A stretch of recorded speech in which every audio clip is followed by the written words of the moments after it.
नमस्कार, PTC news देख रहे सभी दर्शकों का स्वागत। मैं हूं आपके साथ अतुल वर्मा, लेकर हाजिर हूं प्रदेश की तमाम खबरों का हाल।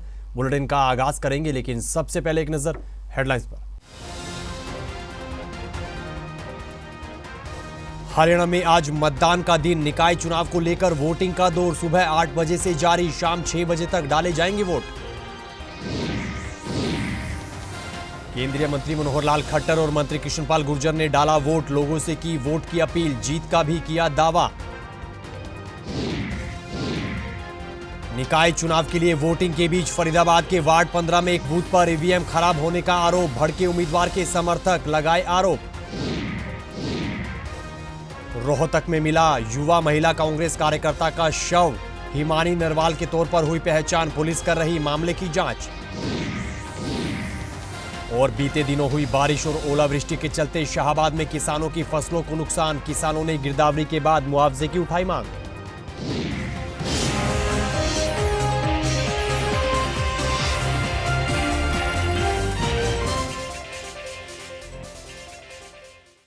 तो चलिए बुलेटिन का आगाज करेंगे अहम खबर के साथ। हरियाणा में आज मतदान का दिन है। निकाय चुनाव को लेकर आज सुबह 8 बजे से ही मतदान का दौर लगातार जारी है। जानकारी के मुताबिक हरियाणा के 40 स्थानीय निकायों में शाम 6 बजे तक वोट डाले जाएंगे। 32 जगह आम चुनावों के साथ 8 जगह उपचुनाव है।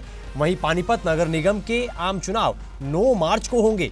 इसके अलावा कुरुक्षेत्र, करनाल, अंबाला और फरीदाबाद समेत प्रदेश के अलग अलग हिस्सों में आज सुबह से ही मतदान केंद्रों पर वोटर्स की लंबी लाइनें देखने को मिली है और निकाय चुनाव के लिए वोटर्स में काफी उत्साह देखने को मिल रहा है। लोग वोट डालने के लिए अपने अपने मतदान केंद्रों पर पहुंच रहे हैं। तो निकाय चुनाव को लेकर वोटिंग का दौर लगातार जारी है। 2 तस्वीरें हम आपको दिखा रहे हैं, जहां पर केंद्रीय मंत्री मनोहर लाल खट्टर और केंद्रीय राज्य मंत्री कृष्णपाल गुर्जर ने पहुंचकर वोट कास्ट किया है। इस दौरान केंद्रीय मंत्री मनोहर लाल खट्टर ने लोगों से भी वोट की अपील की है। इसके अलावा पार्टी की जीत का भी दावा किया है। उन्होंने कहा कि प्रदेश में भाजपा के पक्ष में माहौल बना हुआ है, ऐसे में निश्चित तौर पर शहर की सरकार भी भाजपा की ही बनेगी। थर्ड टायर की जो एक सरकार होती है, स्थानीय सरकार, नगर की सरकार, ये अपने आप में बहुत महत्वपूर्ण, अपने आप में लोकतंत्र का एक हिस्सा है। हम जानते हैं कि हमारे यहाँ लोकसभा का चुनाव हो चाहे विधानसभा का चुनाव हो, उसमें पहले से ही भारतीय जनता पार्टी को एक बहुत अच्छी सफलता मिली हुई है और अभी लगातार यहाँ पहले भी 2 बार नगर निगम करनाल, इसमें भारतीय जनता पार्टी की सत्ता इस रास्ते से रही है। इस बार भी मेरा पूरा विश्वास है कि बहुत अच्छे मतों से, भारी बहुमत से हमारे सारे कैंडिडेट, चाहे मेयर की कैंडिडेट हमारी रेणुवाला हो, चाहे हमारे 20 के 20 ये 20 के 20 वार्डों के पार्षद हों, सबको एक अच्छे बहुमत से जीत मिलेगी। मंत्री जी, आज मतदान है, किस तरह का माहौल देख रहे हैं? देखिए, हरियाणा में निकाय चुनावों के लिए वोटिंग हो गई है। मैं पूरे भरोसे के साथ कह सकता हूं, इस बार आदरणीय मोदी जी के आशीर्वाद से, हरियाणा के यशस्वी मुख्यमंत्री आदरणीय नायब सैनी जी के कुशल नेतृत्व में भारतीय जनता पार्टी की इतिहास रचेगी। हरियाणा के तमाम नगर निगमों के चुनाव में, नगर परिषदों में, नगर पालिकाओं में एक बड़ी जीत भारतीय जनता पार्टी की होगी।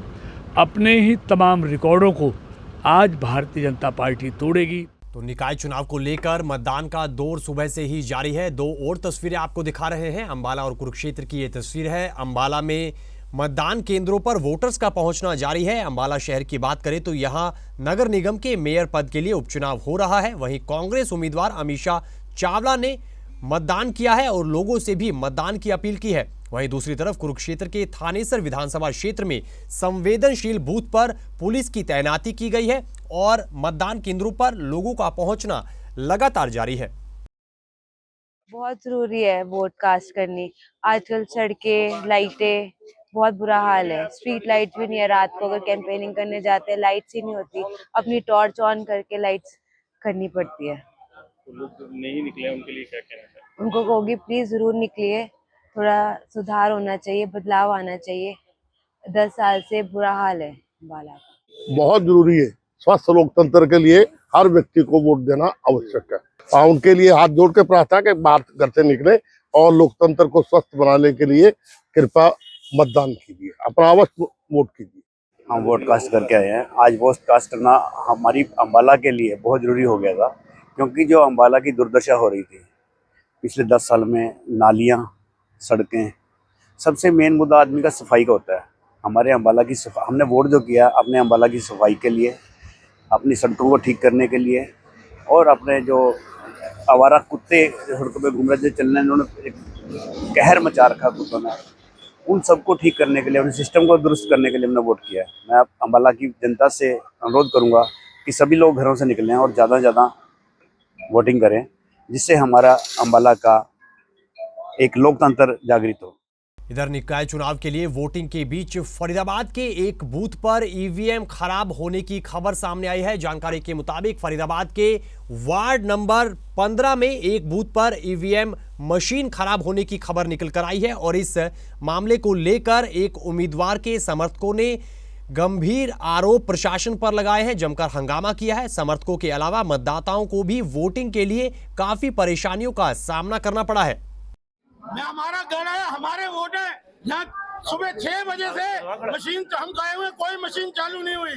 यहाँ धांधलेबाजी हो रही है। आप टाइम देख लो क्या टाइम है, 10 बज रहे हैं। सब शासन प्रशासन मिला हुआ है, वोट मशीन खराब कर रखी है इन्होंने। ये जाते सुबह 6:15 बजे के आए हुए हैं, एक बार भी नहीं चालू करके देखी इन्होंने। ये शासन प्रशासन की मिली भगत है। और तिलक भाटिया के वार्ड नंबर 15 के उसमें छेद कर रहे हैं, ये गढ़ है उनका। तो हरियाणा में निकाय चुनावों को लेकर मतदान का दौर सुबह से ही जारी है। बात सिरसा की करें तो सिरसा शहर में मतदान केंद्रों पर वोटर्स का पहुंचना लगातार जारी है। सिरसा में कुल 143 मतदान केंद्र बनाए गए हैं, जहां सुरक्षा के कड़े इंतजाम किए गए हैं। वहीं 32 वार्ड में कुल 1,60,000 वोटर्स हैं। सिरसा में प्रधान पद और नगर पार्षद के लिए वोट डाले जा रहे हैं। वहीं सिरसा में प्रधान पद अनुसूचित जाति के लिए आरक्षित है। इसके अलावा 8 वार्ड महिलाओं के लिए भी आरक्षित है।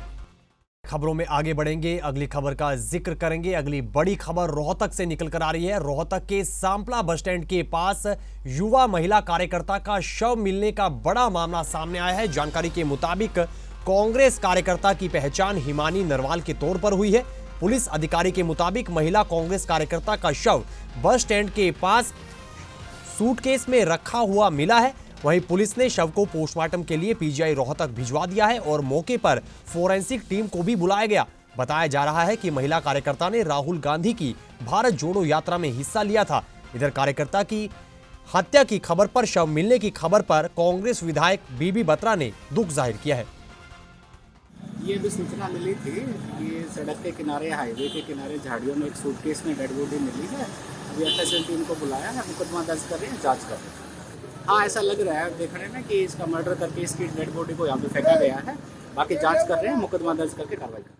मेरे संज्ञान में ये आया है कि एक शव सापरा में संदूक के अंदर मिला है और बाद में इस बात की भी शिनाख्त से एक पत्रकार साथी का भी फ़ोन आया था कि वो हिमानी नरवाल है। वो हमारी बहुत अच्छी वर्कर थी, बहुत एक्टिव वर्कर थी और जो जनज्ञ ये अपराध हुआ है ये बहुत निंदनीय है। पुलिस को पूरी कार्रवाई करनी चाहिए और जिन्होंने ये घिनौना अपराध किया है उनको सज़ा मिलनी चाहिए और तुरंत इसमें पुलिस डिपार्टमेंट को एक SIT फ्रेम करनी चाहिए, not below the rank of the DSP। और मैं उनके परिवार के प्रति अपनी सांत्वना व्यक्त करता हूँ। इधर जींद कैथल रोड पर पिकअप गाड़ी और अन्य वाहन के बीच जोरदार टक्कर का मामला सामने आया है। जानकारी के मुताबिक टक्कर इतनी जोरदार थी कि दोनों गाड़ियों के परखच्चे उड़ गए। वहीं दोनों गाड़ियां कैथल से जींद की तरफ आ रही थी। स्विफ्ट गाड़ी में सवार लोग कैथल के गांव बड़ सिकरी से रोहतक जा रहे थे। इधर पुलिस अधिकारी का कहना है कि पिकअप गाड़ी के ड्राइवर ने शराब पी रखी थी और हादसे में घायल लोगों को अस्पताल पहुंचाया गया है। ये एक्सीडेंट कैसे हुआ? एक्सीडेंट भाई ये कैथल का निता रहे थे दोनों गाड़ी, एक ये पिकअप भी और ये स्विफ्ट भी, और हमारे वाली गाड़ी 112 आ रही थी। उसके 5-6 मिनट पहले हो गया, हम उनको डाल के ले गए। इसमें 2 लेडीज़ थी और 3 बच्चे थे और एक जेंट्स था 27 साल का लड़का था। स्विफ्ट गाड़ी हाँ, स्विफ्ट गाड़ी। उनको चोट ज़्यादा लगी हुई थी और उनको अभी हमारे वाली गाड़ी में डाल के न अस्पताल में छोड़ के आ गए हैं। तो कारण क्या बताया जा रहा है एक्सीडेंट? कारण वो पिकअप वाला दारू पी रहा था। उसने वहाँ से जो सामने यहाँ गाड़ी जो खड़ी थी, आंखों देखा हाल है, उसने वो बता रहा था कि उधर से आ रहे थे और एकदम इस पिकअप वाले ने मोड़ दी, तब उसकी टक्कर होगी। तो वापस एकदम रिटर्न मोड़ दी इसने। कैसे क्या कोई मृत्यु हुआ है? नहीं, मृत्यु कोई नहीं है। वो अभी अगली खबर यमुनानगर से है। यमुनानगर के खेड़ी लक्का सिंह इलाके में फायरिंग का मामला सामने आया है। जानकारी के मुताबिक स्कॉर्पियो सवार युवक पर फायरिंग की गई है। बाइक पर सवार होकर आए बदमाशों की ओर से यह फायरिंग की गई, जिसके बाद स्कॉर्पियो सवार युवक की तरफ से भी क्रॉस फायरिंग हुई और इस फायरिंग के बाद बदमाश मौके से फरार हुए हैं। वही खबर यह निकल कर आ रही है कि फायरिंग में स्कॉर्पियो सवार युवक बाल बाल बचा है। फिलहाल पुलिस मामले की जांच कर रही है और इस घटना को लूट के प्रयास से जोड़कर देखा जा रहा है। ਕੁਝ ਵੀ ਨਹੀਂ ਜੀ, ਅਸੀਂ ਸਵੇਰੇ ਬਾਹਰ ਜਾਣਾ ਸੀ ਜੀ ਤੇ ਮੈਂ ਪਿੰਡ ਚਲਾ ਗਿਆ। ਮੈਂ ਬੇਟੇ ਨੂੰ ਕਿਹਾ ਬਈ ਸਕੂਲ ਚੋਂ ਸਰਟੀਫਿਕੇਟ ਲੈ ਆ ਸਾਡੀ 2 ਤਰੀਕ ਦੇ। ਇਹ ਸਰਟੀਫਿਕੇਟ ਲੈਣ ਆ ਗਿਆ ਜੀ ਤੇ ਉੱਥੋਂ ਸਰਟੀਫਿਕੇਟ ਲੈ ਕੇ ਵਾਪਸ ਆ ਰਿਹਾ ਸੀ ਜੀ ਤੇ ਸਦਗੋਲੀ ਨੀਅਰ ਸਦਗੋਲੀ ਆ ਕੇ ਇੱਥੇ ਫਾਇਰਿੰਗ ਹੋ ਗਈ ਜੀ। ਸਾਨੂੰ ਫੋਨ ਆਇਆ, ਨਾਲ ਦੀ ਨਾਲ ਅਸੀਂ ਆ ਗਏ ਆ ਤੇ ਬਾਕੀ ਗੋਲੀ ਵੱਜੀ ਤਾਂ ਨਹੀਂ, ਪਰ ਫਾਇਰਿੰਗ ਉਹਨਾਂ ਕੀਤੀ ਪੂਰੀ। ਤੇ ਹਾਂਜੀ, ਪੈਂਟ ਚੋਂ ਗੋਲੀ ਨਿਕਲੀ ਹੈ ਜੀ। ਅੱਗੋਂ ਇਹਨੇ ਵੀ ਚਲਾਈਆਂ ਨੇ 2-4, ਫਿਰ ਉਹ ਭੱਜ ਗਏ ਨੇ ਜੀ। ਕੀ ਸ਼ੱਕ ਕੀ ਹੈਗਾ? ਸ਼ੱਕ ਸਾਡੀ ਕੋਈ ਰੰਜਿਸ਼ ਹੈ ਨਹੀਂ ਜੀ, ਕਿਸੇ ਨਾਲ ਕੋਈ ਖਾਸ ਹੈ ਨਹੀਂ। ਕਿਸੇ ਦੀ ਸਾਡੇ ਨਾਲ ਹੋਏ ਤਾਂ ਸਾਨੂੰ पता नहीं। प्राइमा फेसाई जो कंप्लेनेंट है वो टैगोर स्कूल है यहाँ मुस्तफ़ाबाद में, उसमें उसकी भांजी पढ़ती थी। वहाँ से वो उसका स्कूल लिविंग सर्टिफिकेट लेके आ रहा था। तो जैसा कि आप देख रहे हो पीछे, यहीं रुक के वो अपना नेचुरल कॉल अटेंड करने के लिए रुका था और जैसे ही वो वापस अपनी गाड़ी में एंटर कर रहा था तो पीछे से उसने नोटिस किया कि 3 लोग मफल्ड फेसिस पे एक मोटरसाइकिल पे आए और आके उन्होंने फायरिंग शुरू कर दी। जो कंप्लेनेंट का जो अभी तक का बयान है, उसके बाद चूँकि इनके पास भी लाइसेंस शुदा एक पिस्टल थी, उससे उसने भी 3 फायर किए हैं उनके ऊपर। और जैसे ही हमलावरों ने देखा कि कंप्लेनेंट के पास भी हथियार है तो तुरंत वो अपनी मोटरसाइकिल मोड़ के और गफलत से मोटरसाइकिल चलाते हुए वापस मुस्तफ़ाबाद की तरफ भाग गए। अभी तो जो कंप्लेनेंट का जो वर्जन अभी तक जो सुना है, अभी तक इस तरीके की कोई ना तो कोई रंजिश, ना कोई पुरानी हिस्ट्री, ना कोई झगड़ा और किसी भी तरीके की कोई बात अभी तक तो सामने नहीं आई है। अभी फिर भी हमारी जो टीम्स हैं वो लगी हुई हैं, दम उठ गया है और एक बार इनिशियल जो पूछताछ है उससे प्रतीत ये होता है कि शायद वो हो सकता है कि गाड़ी को छीनने का प्रयास कर रहे हों और आगे उन्होंने शायद कोई बड़ा क्राइम करना हो। खबरों में आगे बढ़ते हैं। महेंद्रगढ़ के कनीना नगरपालिका चुनाव के बीच एक मंत्री के पीए के साथ कहासुनी और हाथापाई का मामला सामने आया है। इसकी वीडियो सामने आई है और ये वीडियो सोशल मीडिया पर जमकर वायरल हो रही है। बताया जा रहा है कि प्रधान पद की उम्मीदवार के पति और अन्य व्यक्ति के बीच ये कहासुनी हुई। इसके बाद मामला हाथापाई तक पहुंच गया। वहीं अन्य व्यक्ति मंत्री का पीए बताया जा रहा है। इधर अभी तक पुख्ता जानकारी नहीं मिल पाई है कि आखिर किस बात को लेकर यह विवाद हुआ, लेकिन सोशल मीडिया पर यह वीडियो जमकर वायरल हो रहा है। खबरों में आगे बढ़ेंगे, अगली खबर का जिक्र करेंगे। बीते दिनों प्रदेश में हुई बारिश और ओलावृष्टि के चलते प्रदेश के अलग अलग हिस्सों में किसानों की फसलों को नुकसान पहुंचा है। शाहाबाद के गांव दाऊ माजरा में किसानों की कई एकड़ में लगी अलग अलग फसलों को नुकसान पहुंचा है और इसको लेकर किसानों में काफी रोष है। वहीं किसानों ने बताया है कि बारिश और ओलावृष्टि के चलते उनकी मेहनत पर पानी फिर गया है। किसानों ने प्रशासन और सरकार से खराब हुई फसलों की गिरदावरी करवाकर उचित मुआवजा दिए जाने की मांग रखी है।